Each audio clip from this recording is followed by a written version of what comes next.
On behalf of the New York State Council of Churches and our 7,000 congregations, I bring greetings to our very good friends and colleagues at the New York State Nurses Association. Since the late 19th century, the Council of Churches has sought to challenge the ways in which powerful employers discourage and exploit working people. Whether it has been fighting for shorter workdays, higher pay, or the curtailment of child labor, we have always been committed to the idea that every person is created in the image of God and has intrinsic worth. Whether we sweep floors, insert IVs, wash dishes, clean bedpans, drive a forklift, or work on an assembly line, we have the same value. And your labor contributes to the welfare and health of our communities. In turn, we expect to be treated well by our employers. But getting employers to do the right thing depends on a strong union. A good union is one of the only tools that workers have in their possession to ensure a just work arrangement. Unions help us resist every attempt by employers to squeeze as much as they can out of people for unchecked profit and gain. We have one life to live, and our holy task is to help one another live that life to the fullest. The power of collective bargaining brings with it safety, just wages, healthcare, retirement, days off, and vacation, which are foundational to human flourishing. And as the church, it's our holy task to stand up for workers and the unions which represent them.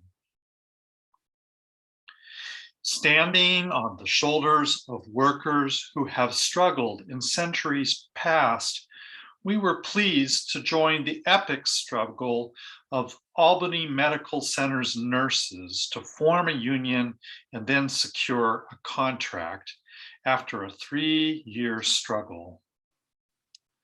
Your struggle was really rough, and we all worried that Albany Medical Center, which boasted that they stopped every past effort by nurses to unionize, was going to prevail.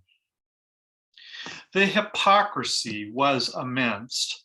How is it that a place of healing and service could think that nurses, who are the face of that healing mission, could be treated so shabbily?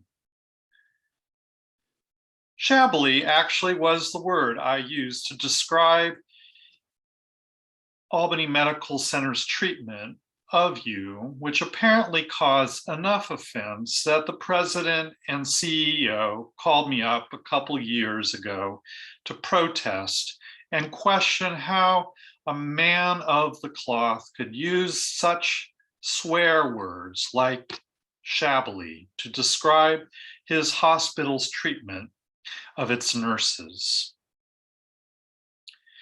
Many of you had to endure far greater criticism than what I received. But in spite of this criticism, you mightily persisted in finally negotiating a contract with the largest employer in Albany.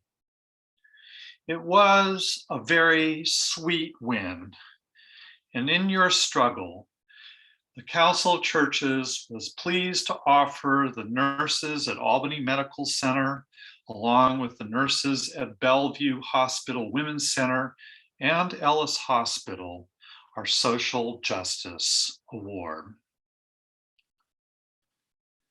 Looking ahead, we know that the struggles will persist, And I know that labor unions and religious institutions must be unceasing in standing with other working people who wish to be treated more justly. Passage of safe staffing laws in the legislature marks a good win. And passing the Federal PRO Act to make it easier to form a union and collectively bargain, while making comprehensive health care more accessible and affordable to all, remains a challenge. Also, our nurse colleagues in the CWA are fighting right now for a just contract at Mercy Hospital in Buffalo, and they need our support.